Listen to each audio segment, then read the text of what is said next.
అర్ధరాత్రి 12 గంటల సమయం. చిమ్మ చీకటి. రోడ్లో నిల్చొని ఏదైనా వెహికల్ కోసం చూస్తున్నాడు వరుణ్.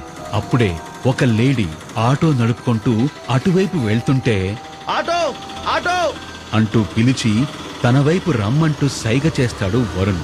ఆ ఆటో వచ్చి వరుణ్ ముందు ఆగుతుంది. అందులోంచి ఒక అందమైన అమ్మాయి నల్ల చీర, తెల్ల మల్లెపూలు పెట్టుకుని డ్రైవింగ్ సీట్ నుంచి దిగుతుంది.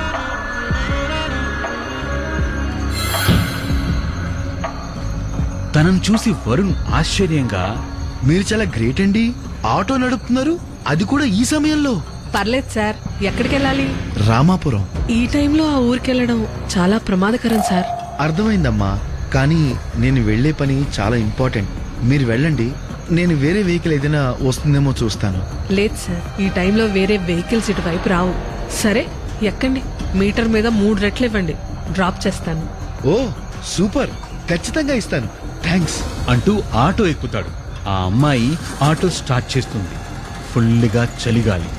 ఆటో మాత్రం ఫాస్ట్ గా నడుపుతోంది.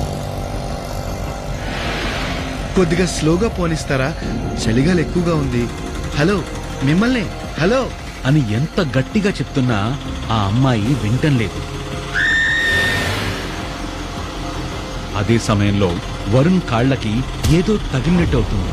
ఏంటా అని ఆ చీకట్లో తన మొబైల్ టార్చ్ ఆన్ చేసి చూస్తే ఒక మగవాడి తల తన కాళ్ల దగ్గర ఉంటుంది.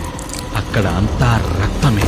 అది చూసి నో ప్లీజ్ ఆపై, నేను దిగిపోతా అంటూ వరుణ్ గట్టిగా అరుస్తుంటే ఆటో నడుపుతున్న అమ్మాయి తల పూర్తిగా వెనక్కి తిప్పి, ఈ రామాపురంలోకి రావాలి అనుకోవడమే తప్పు, అలాంటిది ఆ పని మీద ఎందుకొచ్చావు?